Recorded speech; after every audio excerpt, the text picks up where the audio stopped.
Hello，大家好，我是萌叔。那么这一期视频呢是讲这个手臂的绑定方式。MOHO 现在已经出到14了嘛，它新出了一个功能是曲线绑定。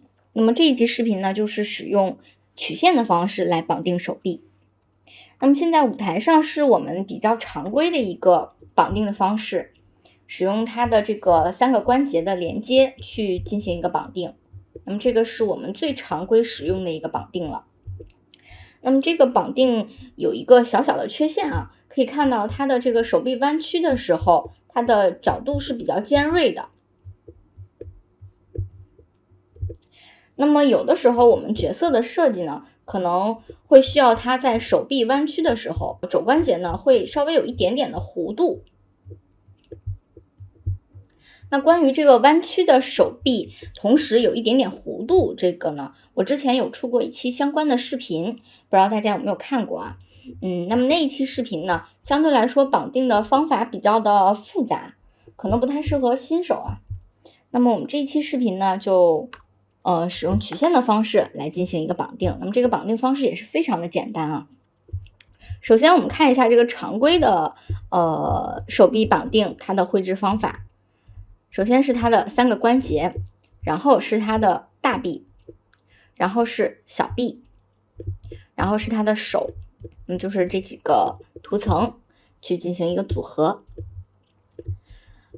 那么现在进入正题，我现在呢已经准备好了一个手臂。那么这个手臂的绘制方法呢，和我们常规的这个绑定的方式是一模一样的。这个是它的关节层，这个是它的大臂、小臂、手。那么接下来我们需要给手臂呢添加它的曲线。我们先给大臂去做曲线啊。我们在这里可以选择增加一个曲线层。那么这个就是它的曲线了啊。蓝色部分是它的权重范围。首先我们需要把这2个点呢对齐我们这个关节的位置。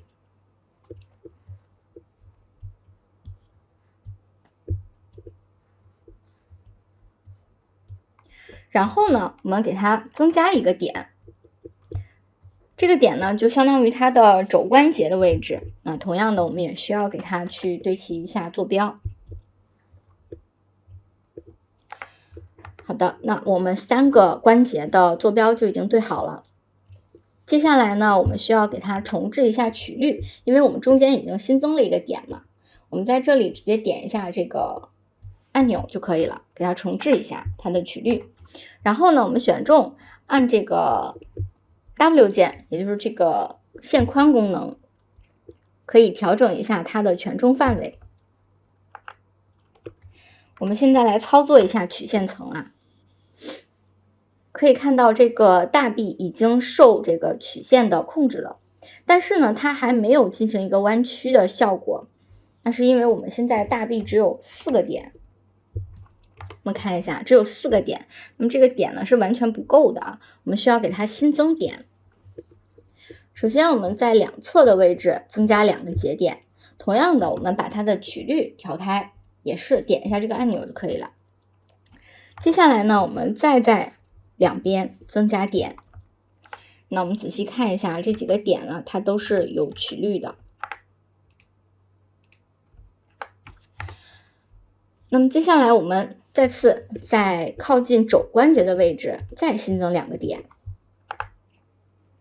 那么整个大臂现在基本上就已经做好了，我们可以控制一下它的曲线啊。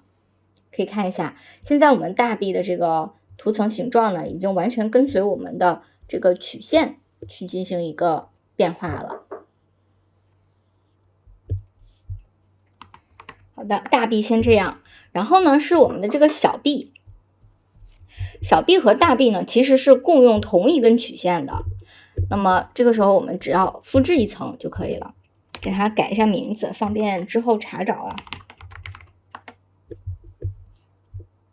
那么这个就是控制我们小臂的一个曲线了。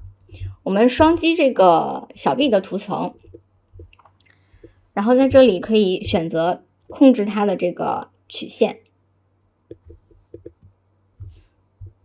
我们再来看一下，我们现在移动曲线的时候，可以看到小臂已经受到控制了，但还是我们需要给小臂的图层呢增加节点，方法还是一样的啊。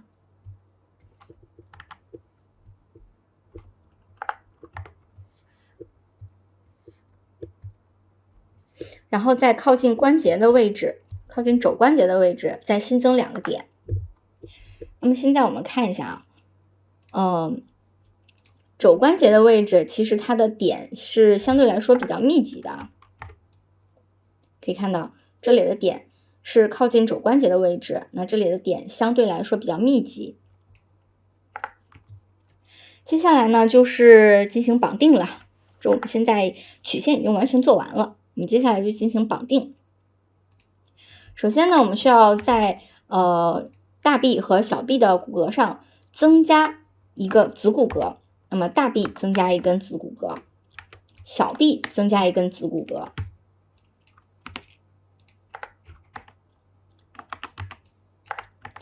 就是这个样子的。接下来呢，我们就绑定曲线。首先我们先来绑大臂的曲线啊。大臂的曲线怎么绑呢？大臂这一根大臂的骨骼绑定大臂这个范围的2个点，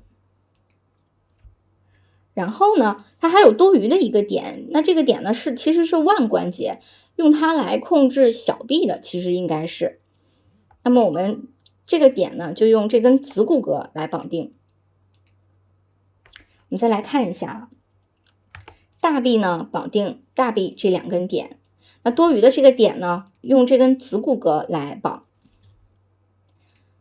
那么接下来是小臂的绑定，同样小臂的这个骨骼呢绑定小臂上面的这2个点，然后多出来的这个肩关节的这个点呢，我们用这根子骨骼来绑。那么现在是这个样子的，小臂的骨骼绑小臂的这2个点，然后它的子骨骼绑多余的这个点。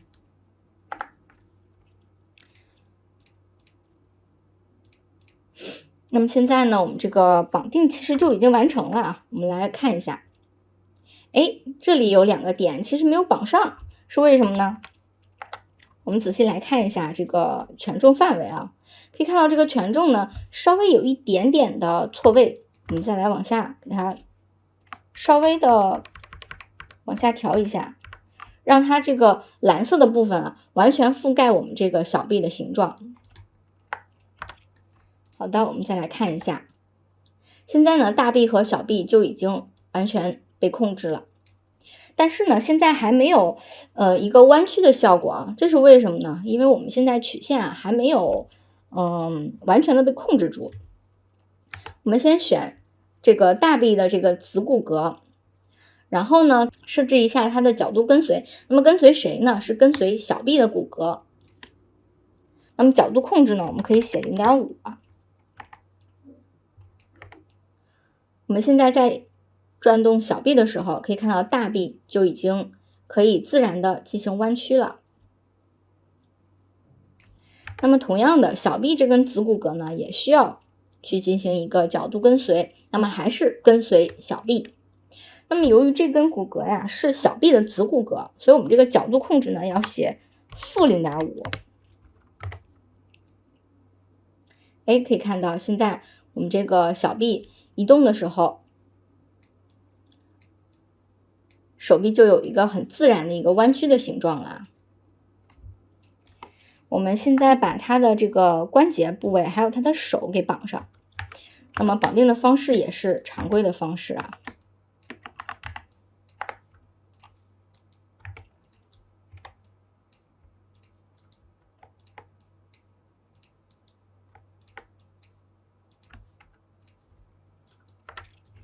好的，现在我们基本上就已经绑定完了。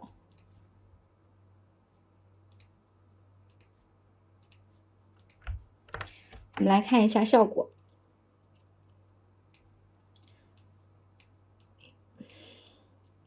现在呢，我们操控我们的手臂的时候，可以看到手臂有一个很明显的一个弧度了啊，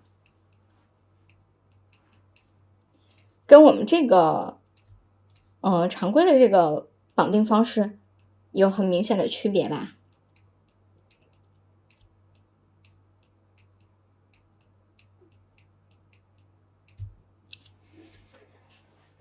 那么我们再继续往下做，如果我们在弯曲手臂的时候呢，希望它有的时候有不同的弧度，那该怎么做呢？我们选中这个大臂的子骨骼，那么再给它添加一根子骨骼，小臂的子骨骼呢，也同样再给它添加一根子骨骼。可以看这根新建的骨骼呢，是子骨骼的子骨骼。接下来我们修改一下绑定啊，我们先来看大臂的这个曲线，这是大臂这两个点，然后呢，这是多余的这个点，我们把这个点呢绑定到新增的这个子骨骼上。那么小臂也是，小臂这里是它多余的这个点，那么我们给它绑到这里，这样就可以了。我们在必要的时候呢，可以这样去给它进行弯曲，是不是就有点像那个橡胶人的那种感觉了？我们可以这样，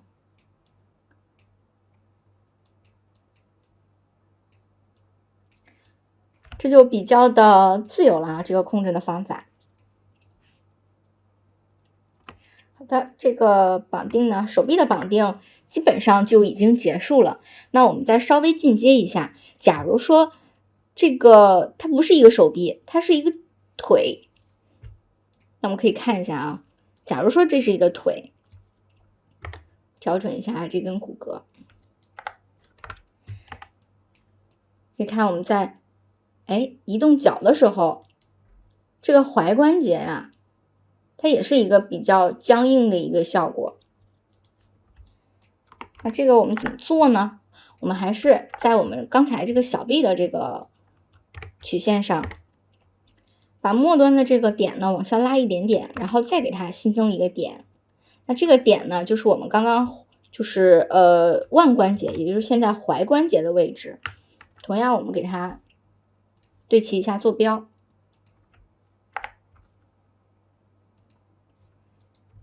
我们再来试一下啊。然后呢，这个多出来的新增的这个点呢，我们就可以绑到脚上面。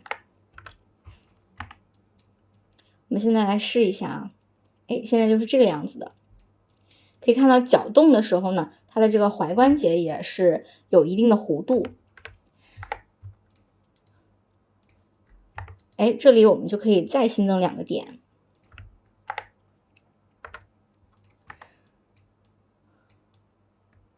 可以看到，这就是一个相对来说比较完美的一个效果了。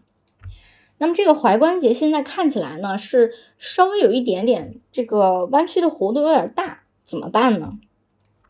我们调整一下这个曲线，这里的曲率，我们给它稍微稍微给它调小一点。这样我们就可以这样去操控它了。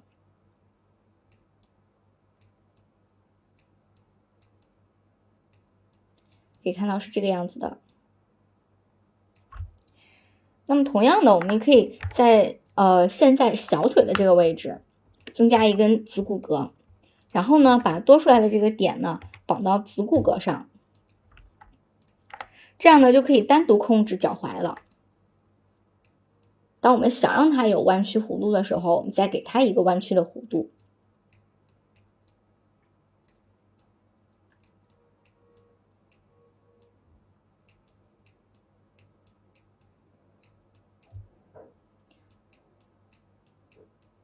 好的，那么这就是一个曲线绑定手臂和腿的一个方式啊。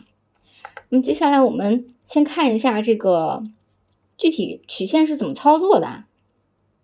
首先我们来看一下这个大臂，也就是我们大腿的这个曲线。我在移动的时候，可以看到这根曲线呢，它自己是有一个单独的弧度，底下的这个点是不跟随脚踝的。同样的，这个小臂，也就是现在小腿，也是它自己是一个单独的弧度。那我们这样可以去单独的操控这根曲线。